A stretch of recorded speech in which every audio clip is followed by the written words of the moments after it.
And I've seen Trump say some things like, so we got to pay higher gas prices to stop Iran from getting a nuke. Even if that's true, I don't think that is the most advantageous messaging right now.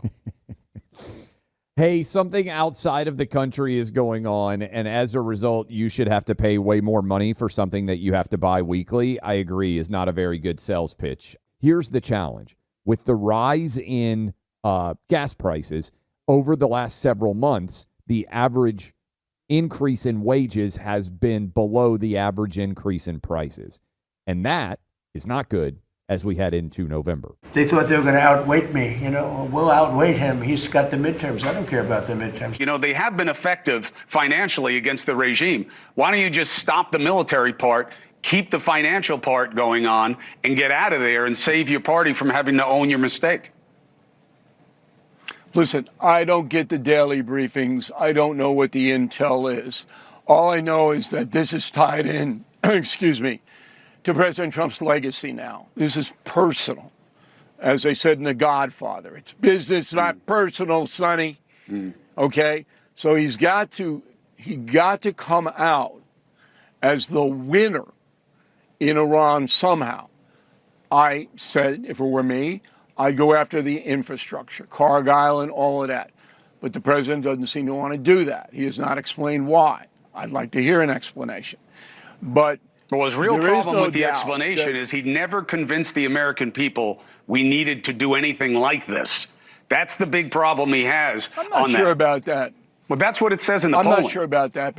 They don't know what the point of the war was, because you didn't have any problem with the Strait before the war. So it's a problem you created. So that wasn't the reason for the war. It's the reason you had to continue the war.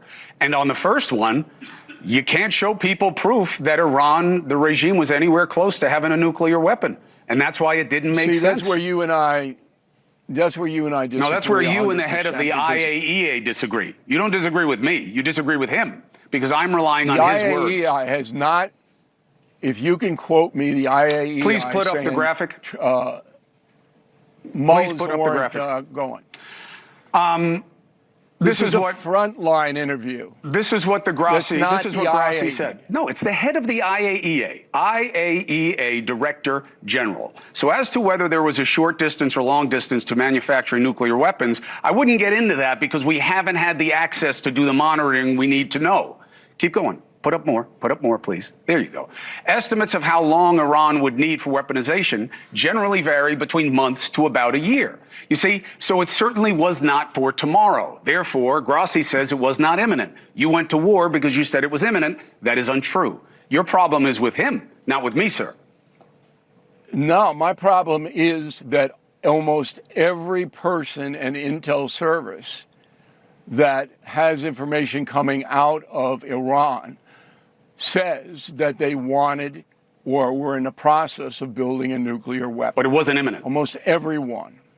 No intelligence service told the president it was imminent. You want to play password, you go right ahead. It's not playing password, it's playing imminency. If we're going to do something now, it has to be imminent. Otherwise, why take the risk and wind up where we are right now? No, it doesn't. It doesn't have to be imminent now. Iran's a terrorist state. Yes. Okay? It doesn't have to be now. It has to be in the process of. Okay? It doesn't have to be now. So the mistakes that we have made in the 20th century, where we allowed heinous people to build up their power and do unbelievable destruction, you just don't wait and sit back. Well, then on that theory, Bill, now, you needed regime change then. And that's what they had hoped for, because they felt that the Persians would rise, and the Persians have not. But now, 3 days in, the president said, I'm not here to change the regime. I'm okay with a theocracy there. So the president says, well, I'm being patient, but I'm saying, but your party might get waxed if there's nothing positive coming out of this, because people don't like it. But if we win it, then it becomes a plus for President Trump.